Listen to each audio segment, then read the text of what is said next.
dirujuk dong. Kita lakukan KBE sambil dirujuk.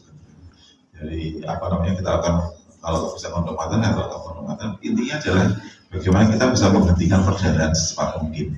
Ya. Kalau di algoritmanya tadi KBI tidak berhasil, KBE, kemudian berikan obat-obatan dan terus sambil mempersiapkan rujukan, ya kan. Kadang-kadang kita tahu sendiri bahwa mencari rujukan kadang-kadang juga susah, begitu ya. Sehingga kalau misalnya masih belum dapat, ya lakukan pengobatan lebih bagus, gitu. Bagus.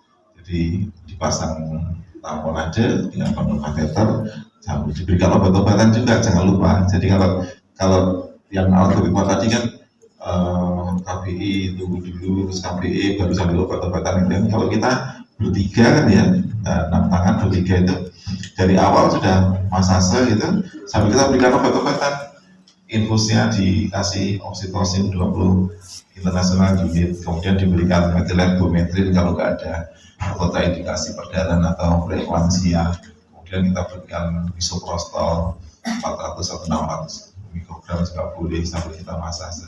Kan kalau sudah berhenti, ya sudah nggak perlu KBI gitu kan, sudah berhenti. Nah, jadi tapi algoritma tadi itu adalah urut-urutan. Tapi dalam kita melakukan di praktek sehari-hari itu sifatnya simultan. Simultan itu bisa bersamaan tergantung kondisinya. Jadi begitu ada perdarahan, maka simultan kita berikan masase, kita evaluasi juga, nggak ada bekuan, nggak ada robekan, cuma murni atonia, maka kita berikan obat-obatan sambil kita masase. Masase nggak bagus nih, obat-obatan udah masuk semua nih, udah oksitosin, udah metilendometrin, udah misoprostol udah masuk, mungkin tidak usah melalui KBI. Ini kelihatannya susah nih, langsung kita kondom kateter boleh aja, nggak apa-apa gitu. Jadi simultan kita untuk misalnya kita nyari rujukan, udah dapat rujukan nih, maka daripada KBI dulu coba ke mana, kita masukkan kondom kateter, kita kirim boleh, nggak apa-apa. Jadi yang penting minimal seperti itu algoritmanya, tetapi di dalam praktek sehari-hari kita melakukannya secara simultan. Kemudian yang kedua tadi gimana? Rujukan ya, rujukan susah, kemudian dokternya, rumah sakitnya nunggu dulu konfirmasi. Nah itu yang sering, jangankan dari layanan primer ya, dari sekunder ke tersier aja kadang-kadang begitu, nunggu konfirmasi dokternya, waduh, jauh itu harusnya nggak boleh. Itu yang menyebabkan tadi yang sampaikan Pak Rektor bahwa angka kematian tinggi di jalan itu salah satunya karena T yang terlambat, ya, ada terlambat merujuk, terlambat untuk memutuskan, dan itu 4 terlambat, ya, ada terlambat untuk melakukan sesuatu. Jadi ya itu tadi, keluarganya sudah tidak mau diedukasi. Nah, edukasi adalah bagaimana kita meyakinkan si keluarga bahwa ini sudah perlu dilakukan di level yang atas, tidak bisa di level yang kita saat ini. Itu bagaimana kita harus bisa meyakinkan keluarganya. Kemudian ya tidak harus seperti ini, tapi kita ceritakan kondisinya. Kemudian itu termasuk gawat darurat, jelas bahwa batas macet itu termasuk gawat darurat kan. Apakah dia harus, apalagi kalau misalnya dia sudah di kala 2, kepala nggak turun-turun, nggak lahir-lahir, nah, itu bisa ruptur, kan bahaya sekali, ruptur yang spontan tadi, kan. Jadi sangat berbahaya, harus segera mendapatkan penanganan yang cepat, apakah harus di seksio atau bagian tadi bisa di korset vakum dan sebagainya, tergantung kondisi klinisnya ya. Tetapi ya memang kondisi seperti itu, jangankan di luar Jawa, di Kudus saja yang lokasi kecil, rumah sakitnya banyak, rumah sakit Kudus itu banyak ya. Kecil ada dari barat ada Kumala Siwi, kemudian ada Sankis, kemudian di selatan ada RSUD, ada Pak Dirayu, ke tengah ada Kartika, ada Aisyah, ada Nur Sifa, banyak sekali ya rumah sakit itu. Tapi faktanya ya kadang-kadang masih terlambat untuk merujuk juga. Gitu ya, jadi termasuk gawat darurat. Terima kasih. Nusal, Dok, ini ada satu pertanyaan lagi dari yang daring ya. Pertanyaannya dari Bidan Opi ya, dari Kudus. kapan KET atau kemampuan kalau dia didiagnosa KET itu. Terus bagaimana cara menghindari supaya KET jangan sampai terjadi kepada ibu hamil. Iya. Ya, monggo dokter. Iya, terima kasih.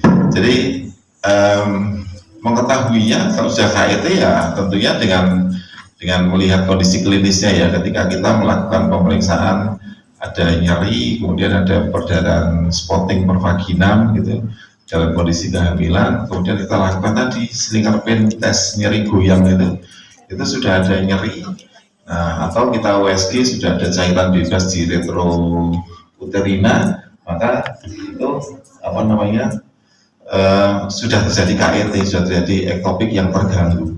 Kalau dia belum terganggu, belum pecah gitu ya, belum jadi perdarahan, maka kita lakukan KET, kita lakukan pemeriksaan nyeri goyang itu nggak akan nyeri karena belum ada reaksi peritoneal di situ.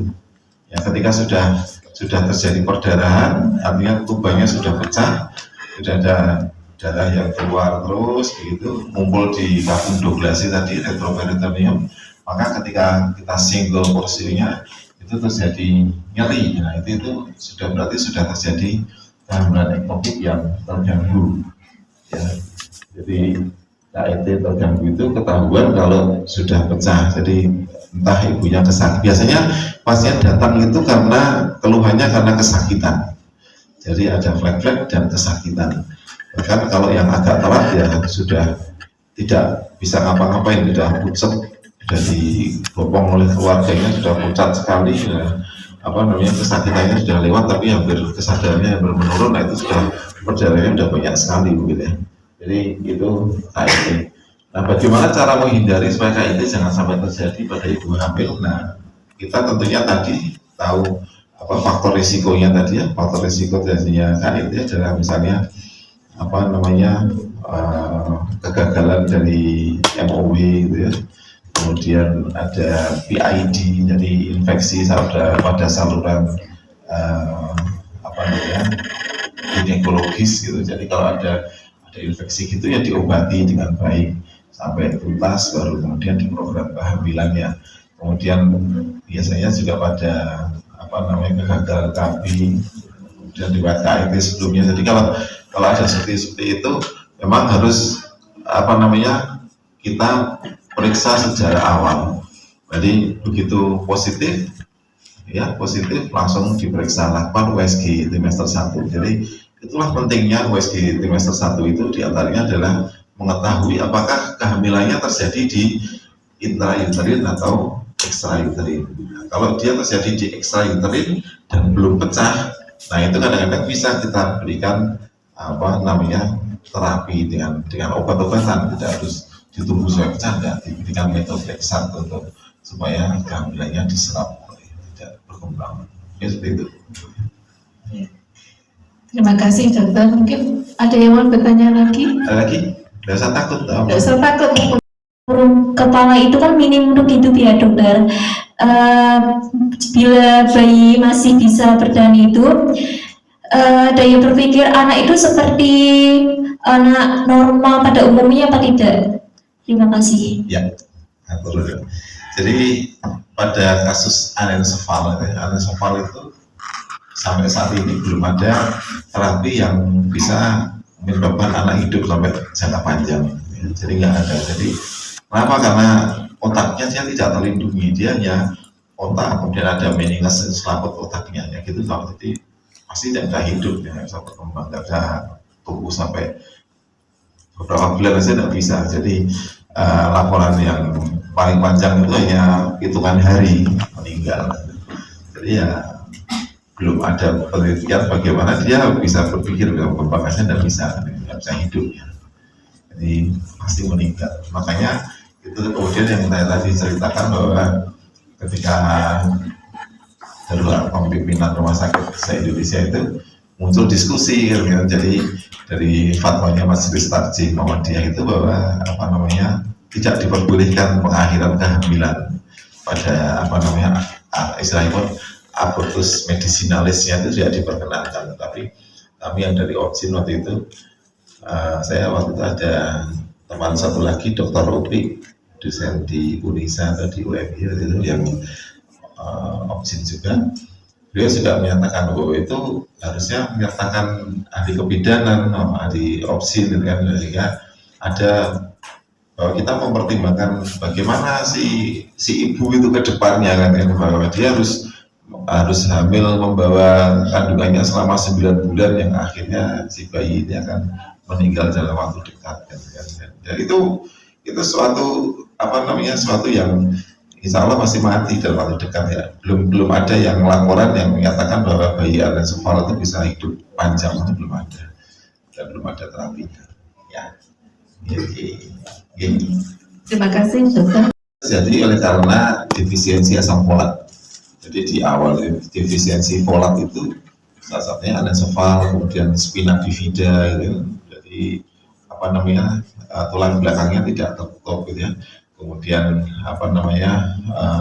gastrosisis atau jadi perutnya tidak tertutup sempurna, itu kelainan-kelainan yang terjadi karena defisiensi asam folat. Sehingga kalau dengan nanti di luar sudah praktek mandiri atau dimanapun, kalau bisa sih apalagi untuk diri sendiri gitu, persiapan kehamilan itu sebaiknya sudah konsumsi asam folat dulu.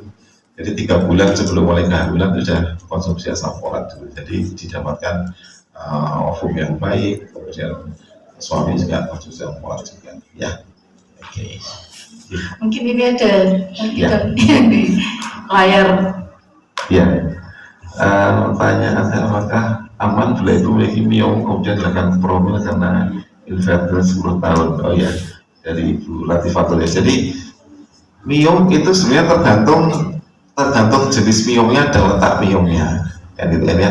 Kalau dia miomnya subserosa, jadi miom yang letaknya di luar dari dinding rahim, jadi lapisan dinding rahim kan paling luar itu tunika serosa, kemudian ada tunika muscularis lapisan otot, kemudian tunika endometrium lapisan paling dalam. Nah, gitu kan.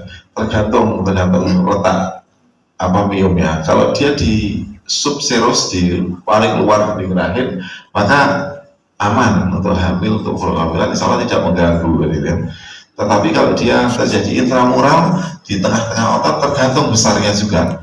Kalau dia besar sekali sehingga sampai menonjol lebih dari setengah, memenuhi lebih dari setengah lapisan otot itu sampai menonjol ke dalam vakum uteri, nah itu mungkin akan mengganggu kehamilan. Kalau mengganggu kehamilan atau bahkan dia akan mengganggu penempelan embrio, sebaiknya dilakukan miomektomi dulu, diambil dulu miomnya, baru di program kehamilan. Tapi kalau dia terjadi di sub endometrial gitu ya, di dalam vakum uteri, nah itu juga akan menyulitkan proses kehamilan. Jadi tergantung jenis dan letak miomnya. Jadi mana yang kira-kira mengganggu, mana yang tidak mengganggu. Saya kurang lebih seperti itu.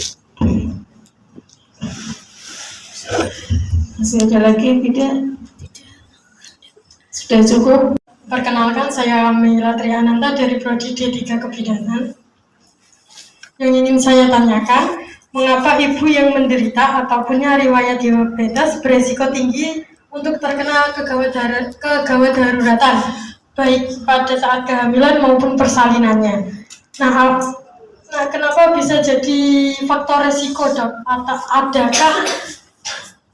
Adakah sistem atau jaringan yang saling berhubungan sehingga antara penyakit diabetes itu dengan kehamilannya? Seperti itu. Terima kasih, dokter.